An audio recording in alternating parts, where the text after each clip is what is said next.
ఇప్పుడు మనం ఏమి చేయొచ్చు అంటే ఒక బిల్ ఇవ్వచ్చు. ఆ బిల్ ను ఆ కస్టమర్ ను ట్యాగ్ చేసి పెట్టినప్పుడు వాళ్ళకి లోన్ అమౌంట్, అడ్వాన్స్ అమౌంట్ అన్ని ఎలా డిస్ప్లే అవుతాయో చూద్దాం. ఈ అకౌంట్ కి చూస్తే ఇది ఒక ఖరీద అకౌంట్. వాళ్ళు ఏం చేస్తారు అంటే ఒక హోల్సేల్ గా మాంసాన్ని తీసుకుని ఆ ప్రాంతంలో ఉన్న హోటళ్ళకి పంపిణీ చేస్తారు. అప్పుడు వాళ్ళు ఏం చేస్తారంటే ఆ హోటల్ ఓనర్ల దగ్గర నుంచి వారానికి ఒకసారి మాత్రమే మనకి వచ్చి పేమెంట్ సెటిల్ చేస్తారు. అలా ఉన్నప్పుడు వీళ్ళకి ఆ లోన్ ఫీచర్లు మరియు అడ్వాన్స్ ఫీచర్లు చాలా ఉపయోగకరంగా ఉంటాయి. ఇప్పుడు ఈ ఆర్డర్ లో చూస్తే కాబట్టి టికెట్ వాళ్ళు పెట్టారు. మొత్తం బిల్ అమౌంట్ వెళ్ళి 45 ఉంది.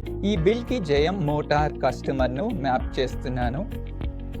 ఈ కాంటాక్ట్ ను సెలెక్ట్ చేసిన వెంటనే అంటే మీరు ఈ నిర్దిష్ట కాంటాక్ట్ ను ఎంచుకున్న తక్షణమే నాకు కింద భాగంలో ప్రీ ఆర్డర్ లోన్ డిస్ప్లే అవుతుంది.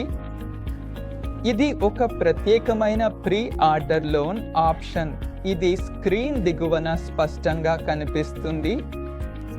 ఈ లోన్ ఆప్షన్ ద్వారా మీరు సులభంగా మరియు త్వరగా మీ అవసరాలకు అనుగుణంగా లోన్ కోసం దరఖాస్తు చేసుకోవచ్చు. అదావు ఈ ప్రక్రియ చాలా సులభతరం చేయబడింది.